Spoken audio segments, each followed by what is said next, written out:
There you go, Mike. I knew you could do it. I was looking in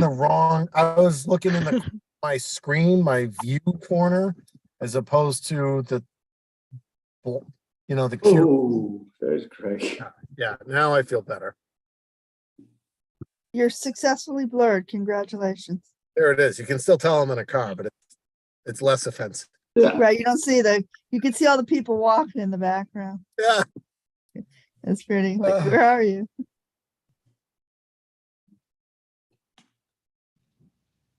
Well, the consumer economy is strong. Let me tell you, there is no parking at Legacy Place here in Dedham. So, I can't speak about bank collapses or interest rates.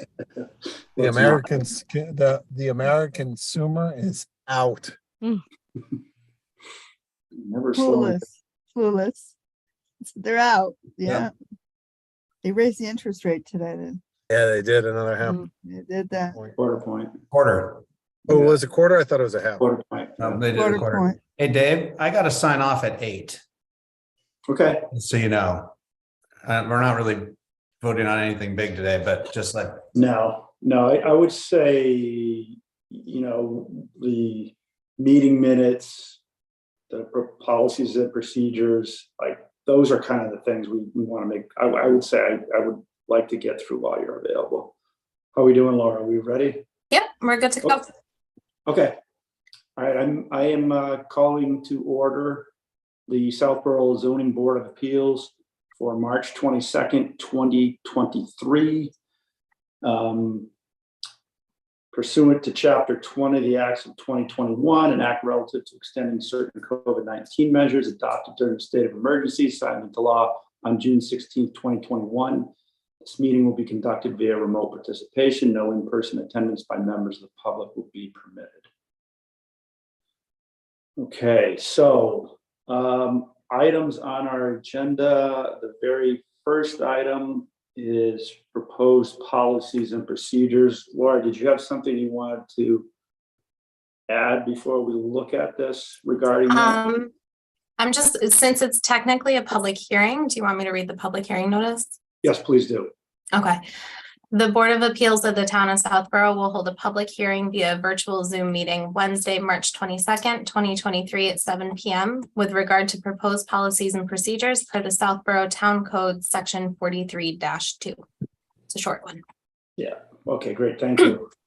So before we get too much into it, I think I just want to make it clear that what we're looking at is not a change in any policies or procedures. It's really a clarification of the way we operate, right? And like to try to make it clearer for the applicants and other people who might attend the meetings what we're actually doing. So we're not actually changing any policies.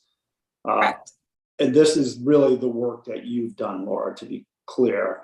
And maybe Doris as well, just to, or I'm not sure about that. So I guess what I would suggest is we take a look at it, and Laura, maybe you want to guide us through it, where you put in some clarifications, and we can have any discussion that we need to regarding those changes. Sure. So overall, the goal of this was to pull everything from the general laws and the town code, plus our administrative procedures that we use anyways, and put it all into one document so that it's pretty clear. So as just starting, it goes through the jurisdiction of the board and what you guys will hear. A brief note, it doesn't really go into comprehensive permits in this document because there is a separate comprehensive permit rules and regulations that is already in existence, which we can, I'm sure we'll discuss sooner rather than later. So it just goes through the different, appeals, special permits, variances, composition of the board and term limits. And then, let's see, I'm trying to think. It's really just pulling information from all the different sources into one. I think what the one of the biggest things that I put in here was, you know, the application for hearings, the fee schedule, and hearing assignment and notice, and along with the section all about hearings. That was to kind of clarify the administrative procedures. So what we expect within an application, a more detailed fee schedule, which the fees are not changing, but it's clearer on specifically, you know, what costs what versus what's currently on the website where it just says residential 150, commercial 300. This breaks it down a little bit more and kind of explains that a modification or extension of any permits will require a separate fee. So that was something I wanted to make sure in here that we clarified revised and supplemental materials, and the process for withdrawal as well, because that's something that's come up. And it only states in the general laws when the board needs to approve if somebody is withdrawing an application. And I feel like most people don't really look at the general laws. They tend to look at our code and our documents instead. So just for clarity, Laura, what are the different sources that the information came from that we have in here? We have the Mass General Laws would be one, right? Yep. So everything that's in here came from the Mass General Laws, zoning code, or just our essentially what I do every day. Yeah. You know, how I process an application and what that looks like. So it's not changing anything. It's just pulling everything into one document. Okay. You know, my goal was for if somebody, a homeowner was applying for a permit, they could look at this and kind of understand what the whole process is. It goes a little into consulting fees, just because it's something that may come up. And then the process for decisions, specifically the number of board members that requires for taking a final action, you know, voting whether to approve or deny anything. And that's Doris helped me tremendously in pointing out that one of the original variations of the wording was really confusing. So I clarified, let's see, where did it go? The quorum was, I think, where did it go? So section 4 hearings, section 4F, I clarified between a sitting quorum and a voting quorum because a quorum is technically 3, but in order to take action on a special permit, variance, or appeal, you need 4. So it just clarified in there. So in the initial red line version that Jay had sent, where he had made a lot of edits, he had written that a quorum was 3 members, which it is, but it just read really confusing. So I don't know. And then I don't know. That's really the gist of it. So if you have questions about anything specific, I'm more than happy to explain. But. So I don't have questions about the bulk of it. I think one of the things that we had done in the past is not put the permit fees or the application fees in this. So we have to have a public hearing if they need to change, like have it be more of a reference to a sheet somewhere that can be obtained. Okay. These, I don't know. Do we need to have a public hearing if we need to revise these? Well, we're having a public hearing to do them now. Well, that's because they're new. They're new. We've had rules and regulations before. Yeah, and my conversation with Jim Hegarty today said we do what we agree to do. We can do that as a public hearing, but really what's required is that we give that to Jim as a town clerk, right? And that's what we need to abide by. So I guess I would respond to that, Craig, by saying that we should be able to be fairly agile if we need to change them. I mean, I hear what you're saying, that sometimes it's safe for something you know that's going to change, you just refer somewhere else. But my discussion with Jim, what I got out of it was, as a board, we can just say, hey, okay, yeah, we need to change. You know, there's an agreement to change the fee structure like so. We should be able to do that fairly easily as a board. Yeah, I mean, we're not a difficult board to get together and do this stuff, but I mean, if it's something that has to be done and it has to be a public hearing and it has to be noticed and, you know, ads have to be placed and, you know, whatever, then, you know, it seems that we can be a little more flexible than that, but this isn't a deal breaker. It's just something that I thought we had talked about the first time we did, or the last time we talked about rules and regulations.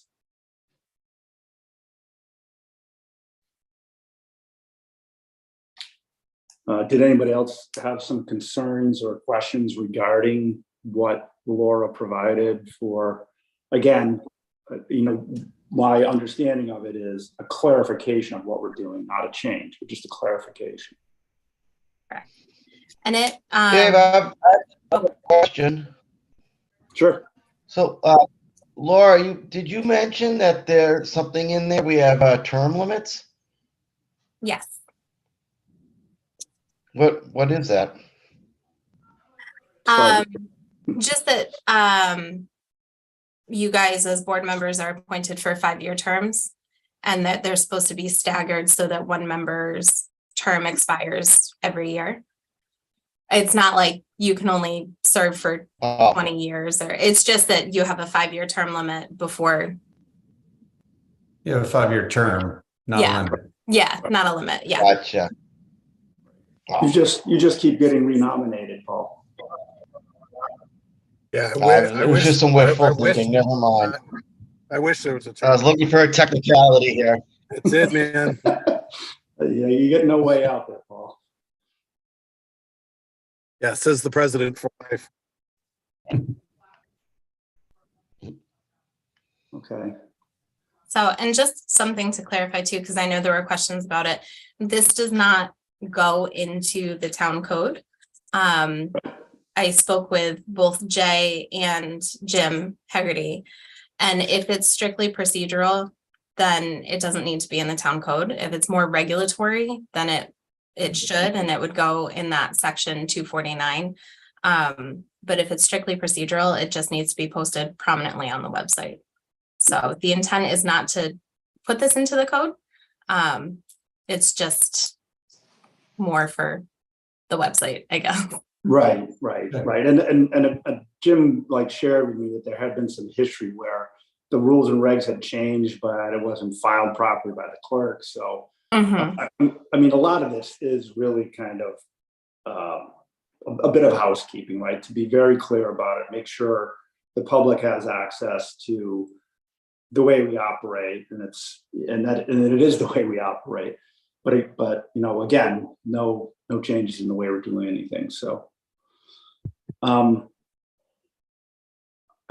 think the best thing to do at this point is to just, if there's any concerns, to have them addressed here.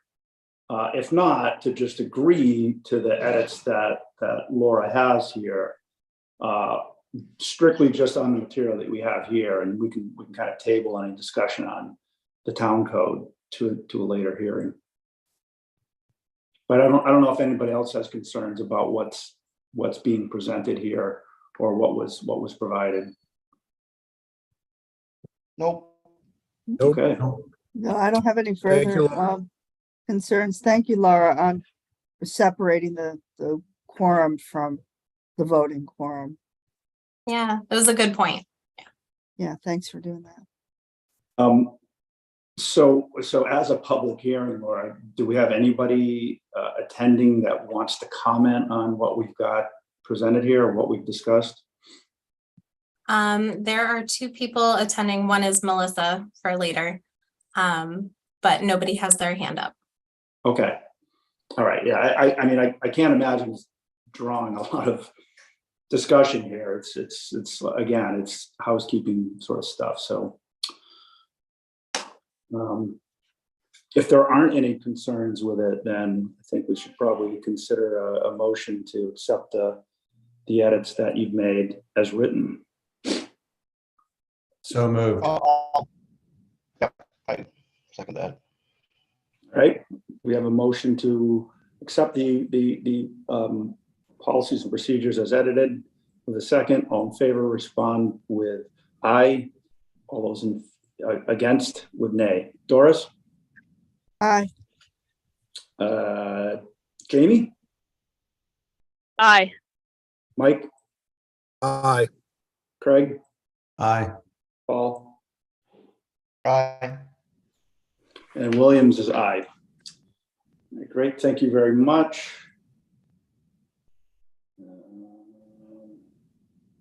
The next order of business would be approval of meeting minutes. As a reminder, the meeting minutes for approval were 15 Main Street.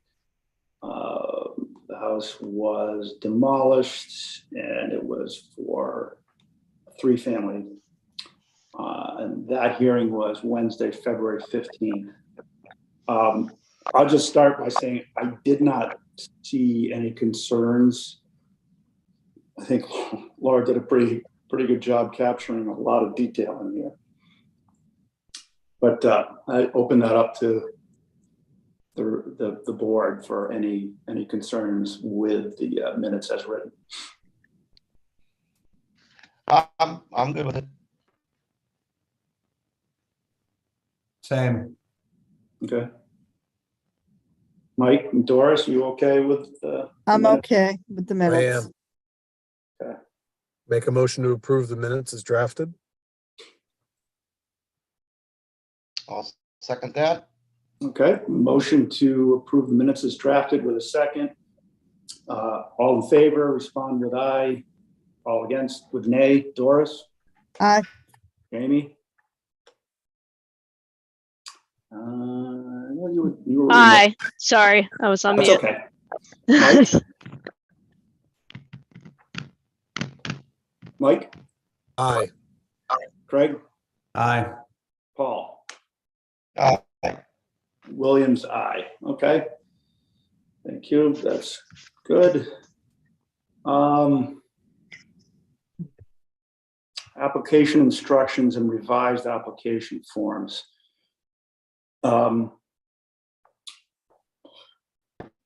Laura, what's our update on those? I know it's been, this is something you have been working on. Are there changes to what you provided previously or? No, the only change is that, I created them as fillable PDFs. And if this is something that you guys want to use, I have it set up on Viewpoint as well. So that would be one of the bigger changes is shifting to electronic versions of the applications. Okay. So town clerk would still get a hard copy, and then our copy would be submitted electronically via Viewpoint with these application forms. And that would be in the PDF format? Mm-hmm. Okay. Was there some concern or was there something we had to consider in going that route? I thought you might have raised previously, or am I not remembering that correctly? We weren't sure if we could do like electronic signatures. But I think that is kind of not a concern anymore because the town clerk still requires a hard copy. Right. So the applicant is essentially going to, they'll fill out a hard copy, file that with the town clerk's office, and then they're going to take that and they're going to upload it, like essentially scan it and upload it. So it's not going to be electronic signature from the applicant. So that shouldn't be a concern. Okay. Okay. Discussion, questions by any board members? No, No, Love it. No, They look really good. I would have to agree.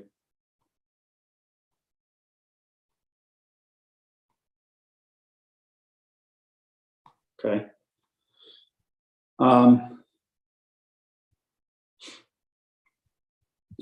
Yeah, I suppose this is something we can, I don't know if this is really something we have to vote on. I wouldn't think so. Yeah, you do. Sorry. Oh, we do. We do? Yeah. Okay. all right. Well, it's a Okay. public hearing. I guess we might as well make it official. I move that we accept the application forms as presented and drafted by Laura. I'll second that. Okay. Motion to approve the application forms as submitted it's been made with a second.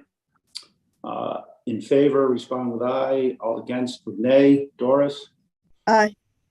Jamie, Aye. Mike, Aye. Craig, Aye. Paul, Aye. Williams, aye. Okay, very good. Thank you, Laura. Really good work there. Thank you.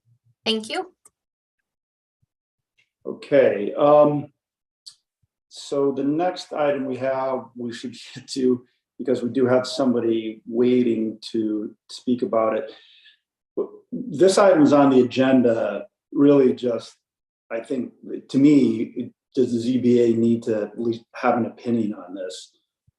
This is an article for the town meeting on Saturday. It's essentially saying that stormwater, I'll probably say this wrong, but this basically stormwater control, the ZBA would not have any ability to hear appeals on how the Conservation Commission would rule on stormwater, which, I mean, my opinion is it makes perfect sense. We're really not a Conservation Commission. But that's the article before the town meeting. I just wanted to be prepared in case somebody said, well, how does the ZBA feel about it?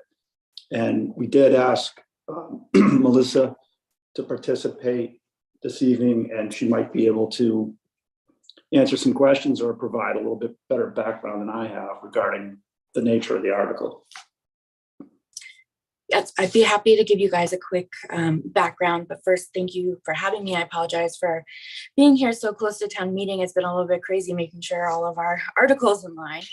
I'm sorry, Melissa, just, I know who you are, just, you could just identify yourself. Yes. In your role. Melissa Danza, conservation agent for the town. Thank you. So, thank you.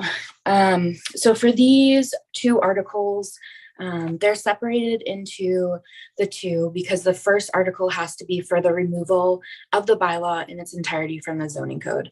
And the second bylaw is the reinsertion of our proposed amended bylaw into the general bylaws. In review of a lot of the stormwater and erosion control bylaws in other communities, this is a required bylaw by EPA for construction. In most of these communities, they either have it promulgated by the planning board, the Conservation Commission, the DPW, or a combination of kind of all of it. But in the majority of these communities, in the vast majority, the appeals goes to a competent court or the superior court, which is interchangeable. It's very rare for this bylaw to have been in the zoning codes originally. And it's not that the ZBA is not a competent body to view it. It's just the regulations of the stormwater standards are very technical, and superior courts are kind of more apt and more familiar with the day-to-days as the often have these appeals. So that's kind of the main reason why of moving it out of the zoning code. I could not find any reference of an appeal thus far of the zoning bylaw or of the stormwater bylaw. So if any of you do remember, someone thought there was one, but I couldn't see any. So it's, it's no undue burden on additional homeowners. With the track record that we have had, and usually any appeals are typically on, larger projects of vast scale, not residential projects. But then the amendments to the bylaw, just quickly to go over those, is really to change the applicability section. And ironically, while the thresholds seem kind of larger than they were previously, it's really to be more equitable throughout town. Mostly those residency districts where it was 0.5 acres size lot, and we had a 50% disturbance threshold. So they could put on a deck and essentially they'd need a stormwater permit, and that just wasn't fair. And there isn't a good mechanism for, waiver of the bylaw in its entirety. So we have revised those thresholds to be a very common 1 acre, which is consistent with the EPA standards, but also kind of closing the open door regarding phasing and segmentation of projects. So one issue that we've been having is those A&R lots that have been segmented is they're not a subdivision, so that they're not really being triggered to come to stormwater. In a lot of those lots, they can disturb, they're usually, I think they're 1.5 acres typically, so they can disturb about 0.75 acres. And that's a decent amount, of disturbance when it's on 3 or more consecutive lots. That adds up very quickly. So to close that kind of back door, we added some definitions about common phases of development and not allowing the segmentation of projects.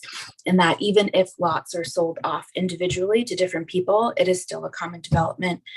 So it still meets that common plan. So that's kind of the real gist of the 2 bylaws, and I'm happy to answer any questions that you might have.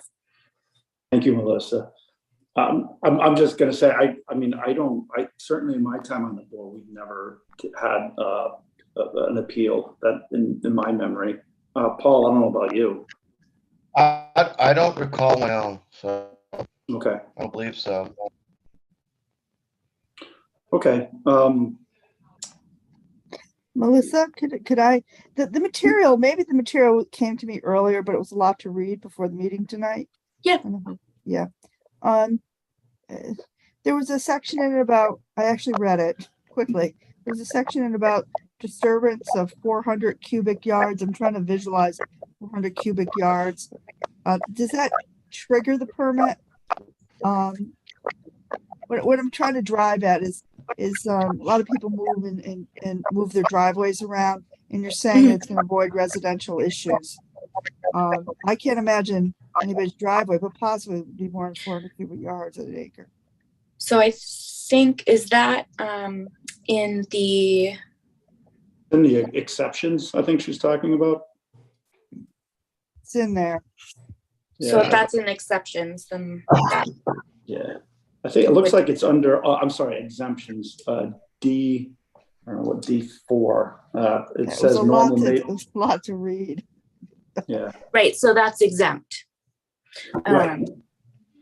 So, but it doesn't include the addition of 400 cubic yards, or that will alter the drainage pattern. So essentially that's if they were to fill a depressed area that used to have ponding, that now the water is diverted into the neighbor's yard. And let's see, 400, is it 200 cubic yards in a dump truck? 100 cubic. Mm. I'm not going to be able to answer that. Yeah, I'm driving, like what generates that? oh wait, no. I'm moving a 10 to driveway, 15. filling a, backfilling, just to keep So larger residents dump from being trucks, burdened. yeah, larger dump trucks carry 10 cubic yards. So it would be an intense amount of dump trucks. Okay. But not enough for, you're also in 1 acre. No, Moving their driveway. I think, if it's moving a driveway in terms of inches, or a foot or so, if it's mass relocation of a driveway, I think that we'd have to look at it, yeah, piece by piece, but I can't imagine that, like this wouldn't be asphalt, this would be, and I don't think changing the location of the driveway unless it's a 10-foot fill would change drainage. Yeah, I just couldn't get my head around what 400 Yeah. cubic yards is a lot because, That's a I can lot. only relate It's a to lot. like a dump truck of 50 yards of mulch. So, so now I to get to 400 cubic yards, I gotta have a lot of dump Yeah. trucks. So I think it's gonna exempt it, from anybody in the residential realm running into issues with it. Yep, and that is the intent. That's my big question. Okay, That's a good one. anybody else have questions? Great question. Not so much a question. It's, I don't know if I'm not sure I'm in favor of taking this out of the zoning code. I mean, I understand that many towns don't, many towns and cities don't, but I'm sure some do. My concern is that with, the planning board no longer allowing us to review anything that they do, with this having to go to court, it really becomes an equity issue of, you might have a concern of something going on next door, but unless you can afford a lawyer and go to court, you don't really have a say. So, I'm more for having a mechanism within town, which is what a zoning board of appeals is supposed to be, to allow people to voice their concerns without having to hire an attorney and sue their neighbor or sue the town. Yeah, and So that's my concern. Absolutely. And to kind of respond to that a little bit is kind of one of the downsides of all of the regulations that the Conservation Commission enacts is that we really can't look at the impact to neighbors or abutting properties unless it's the specific technical data of stormwater runoff or impact to wetlands. So it kind of is a very fine line of the purpose of the stormwater and erosion control bylaw is for the interest of the ecosystem kind of instead of the inhabitants, which is what the Zoning Board of Appeals' purpose is more geared towards. And that's part of it. I think the issue that we have had in the past, and we did confirm that this would not take away any changes for a comprehensive permit. So the changing of this bylaw doesn't change any of the comprehensive permit process. But it's kind of understanding what the impacts of a possible increased discharge from post-construction development and compared to pre-construction development and what that has on the watershed and the abutters, but as a kind of system as a whole as well. Right. No, I understand that. And, we're lay people, most of us, there could also be questions about the process that was handled by the commission in reviewing that and making their decision. So it's not necessarily just the data that somebody could be appealing, but the overall process.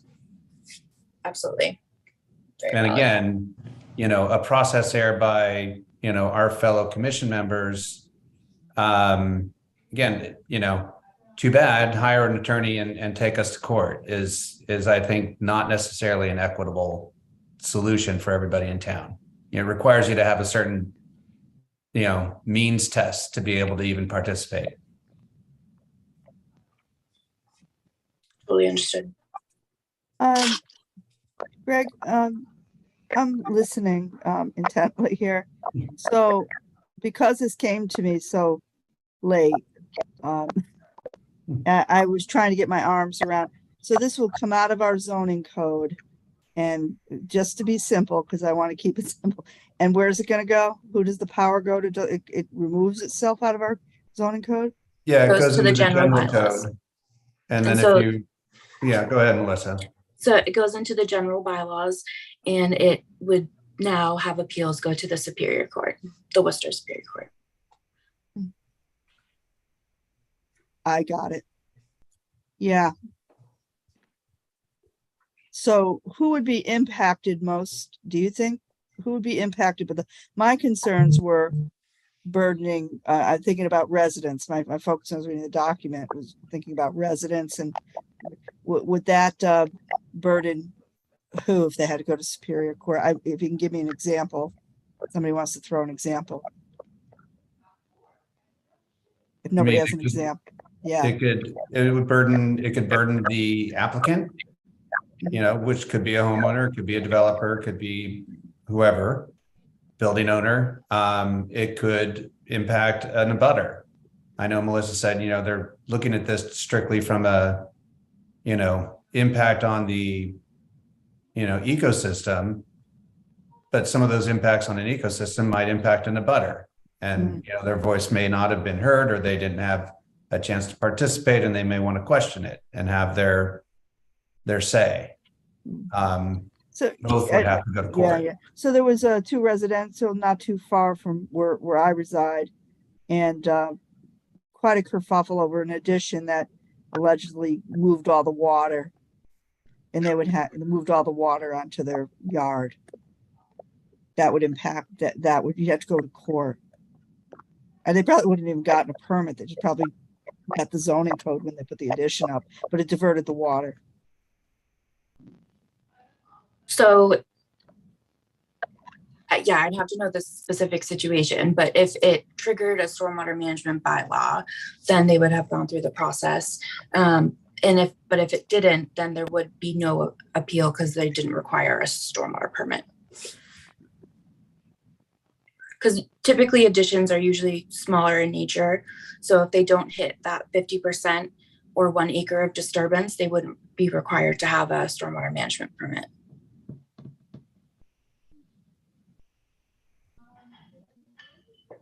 Okay, not to repeat it.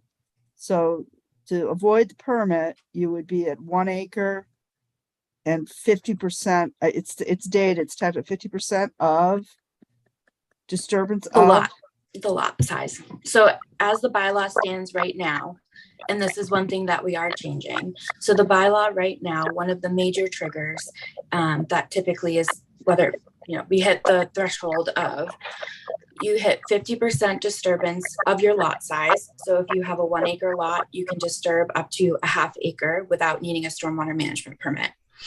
Okay.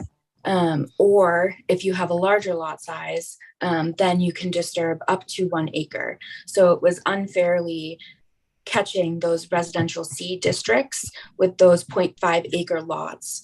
Because if they did almost anything on their property to disturb 0.25 acres, a quarter acre, they would need to file an entire stormwater management permit and meet the stormwater standards, which is very intense for that small of a lot. And you, quite honestly, most of the time can't do it because of the site restrictions. So we have changed the threshold, or we are proposing to change the threshold as a flat 1 acre for a full stormwater management permit, but we'd have more administrative oversight from a ½ acre to a full acre. And that would just be through the building permit process. So for those exact situations, we would be able to require the homeowners to put in erosion controls or stabilize, not track dirt into the road and things like that, that are very common residential complaints that we get from just kind of average homeowner construction projects. So we're really trying to, rein in those aspects as well that aren't covered by the building code. Just to keep it sort of on track here, let's just consider, I don't think we should be debating the technical merits. It's really just about the removal of the zoning board of appeals as an avenue for anyone who's unhappy with a ruling, right? That's really what it's about. I don't know how other board members feel about that. I guess my view on the zoning board of appeals is that it is about zoning, and I don't think it is. I think our framework is about people who have a concern with things related to zoning. My own opinion is stormwater's outside of our purview, but I hear what Craig's saying, so I don't know how anybody else feels here regarding the change. I mean, to be fair, this is a town meeting change, right? We're not really doing anything here other than discussing it and I guess having a position in the event that somebody at town meeting says, well, how does the ZBA feel about that? Any other comments or concerns?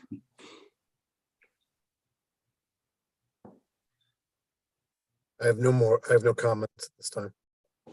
Okay. So, but Craig, your concern is the sort of, and I hear what you're saying, the ZBA is the economical way for somebody to say, I don't think I was treated fairly in some event. that's really your concern, is that if conservation says, hey, this is the way it goes, there's no avenue other than going to court, right? Yeah, I mean,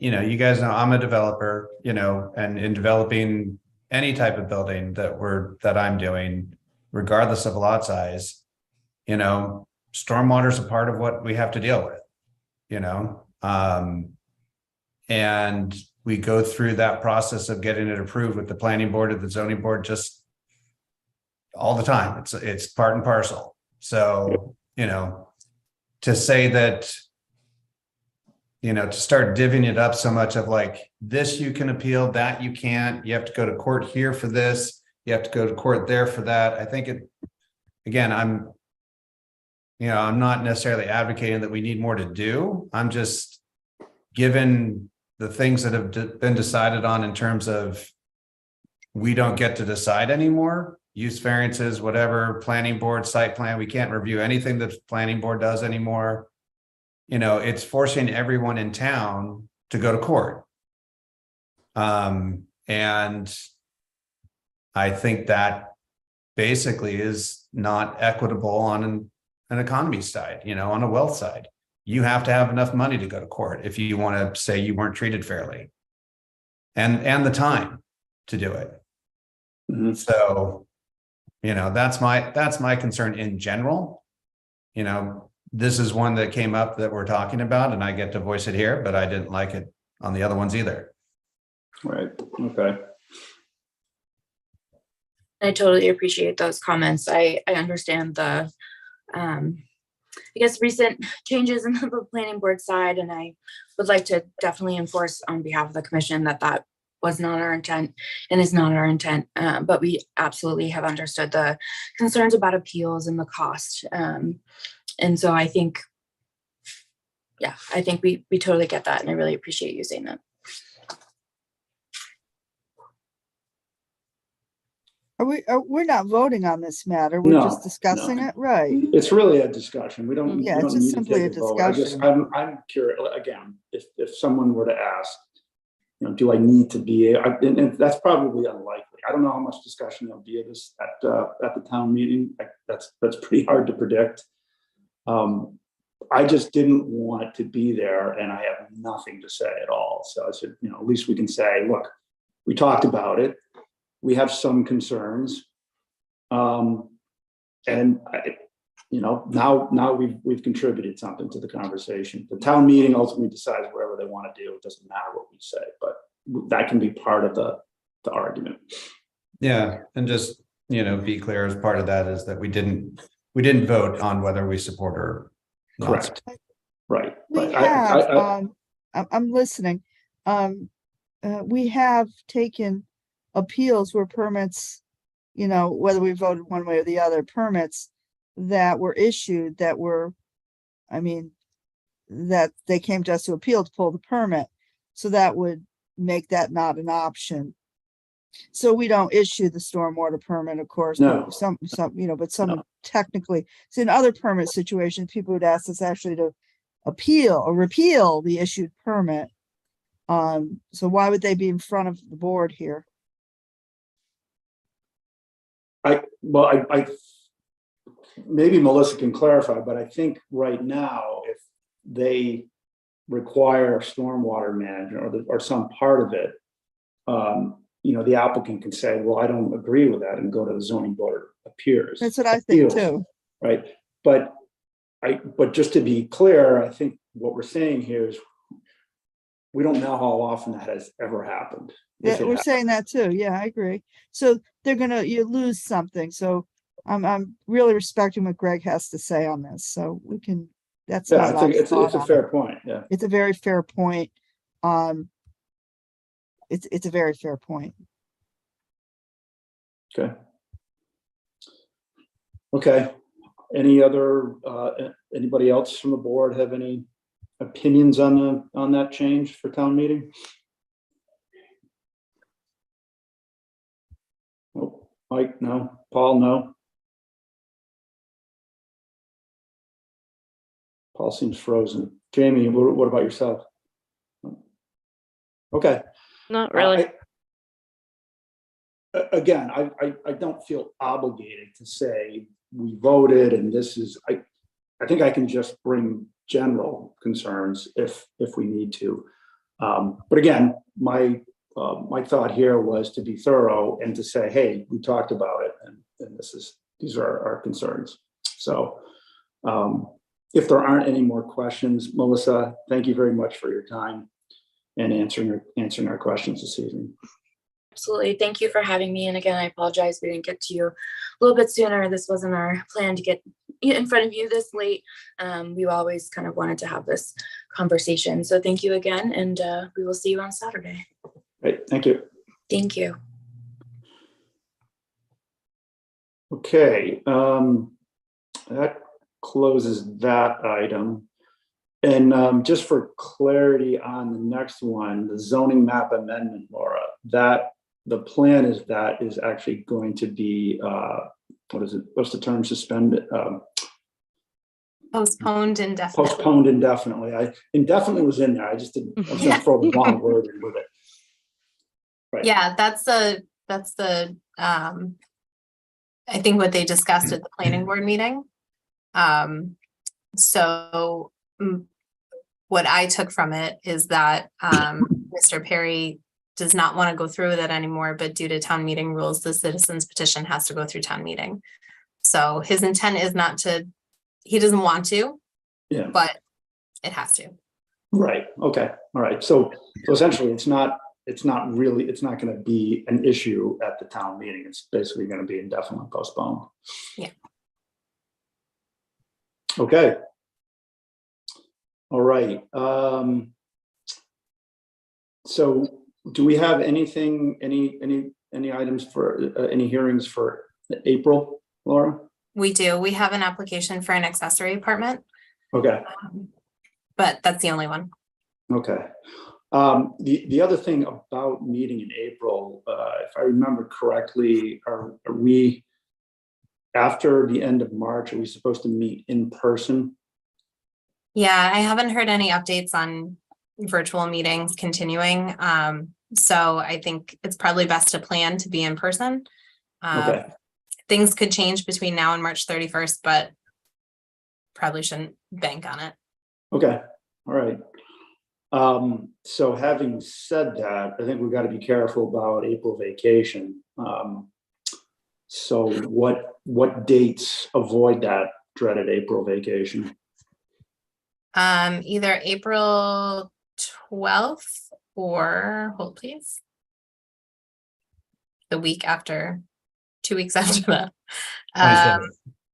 The 26th, yeah. I know I'm away on the 12th. Okay. The 26th is better for me as well. It's fine. So the vacation week would be the 19th. Yes. Yeah. Okay. Yeah. All right. I mean, as far as I know, the 26th is fine with me. Anybody have a conflict? with I cannot April make the 26th? 26th if it's You can't? live. Hello? If it's, I am not able to make the 26th if we meet in person. Okay. You're going to be overseas somewhere, Doris?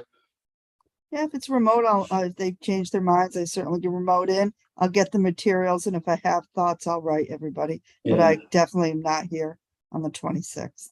Okay. Well, like Laura said, I mean, there's always the possibility that there's, a way for there to be some remote participation, a mix. I mean, hybrid. I'm in. If we can get it, we'll get an answer. But in the meantime, I'm not Okay. physically here. That doesn't change. I can't make myself appear. Right. So, Paul, did you have something, or you're just saying you're available? I don't know where he went. Yeah. He sent me an Yes. email saying everyone keeps freezing and there's no volume. Oh, Yeah, Oh, yeah. Oh, gosh, that's not good. that's Mike- code for Paul keeps freezing and he has no volume. yeah. Should we take up a collection and upgrade his Yeah. internet? Have, like dial-up? That's funny. We need a GoFundMe. is he on for Paul. the Yeah. voting? Is he on the boat again? Is that- No, No, he's in no, his no. room. I know, I'm joking. He can come up to, he can come up to my house from where he is. But so Mike, you're okay with that date?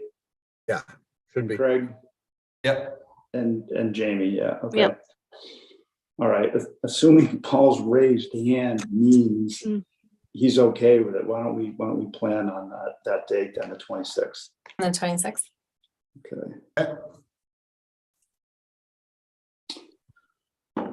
All right, is there any other business that the board needs to discuss this evening that hasn't already been raised? So it's not on the thing, just to let you guys know, I participated in interviews this morning for the new building commissioner with Mark Purple. So they're Okay, down to a Mike's short- Mike's very excited. they're looking to move forward, so they're in process. But just wanted to let you know that that's ongoing and active, and we had a little bit of say and comments on how we'd like to see and what we'd like to see in the building commissioner. Not that I asked any of you first. I just decided. so I in the conflict of interest training that we've taken, I'm assuming that presents a conflict for you, Craig. What's that? No, not at all. Okay. All right, thank you for that. Paul, are you back? He's Kind Two of. places. Paul? You're on, Paul. He's up for his most important. This is your moment, Paul. I'll leave him here. In spirit, There he is. you know. This is your moment, Paul. Leave him here. No. Oh, did I just get time make a motion to adjourn? I second his motion to adjourn. Yeah. Yeah. Yes. Motion to adjourn, we're pretty sure has been made and seconded. All in favor, respond with aye. Those against, nay. Doris, Aye. Jamie, Hi. Craig, Aye. Mike, Aye. Paul. Bye. Aye. Williams, aye. Thank you very much, everybody. Have a great evening. All right, thanks. Night. Thank you. See some of you Saturday.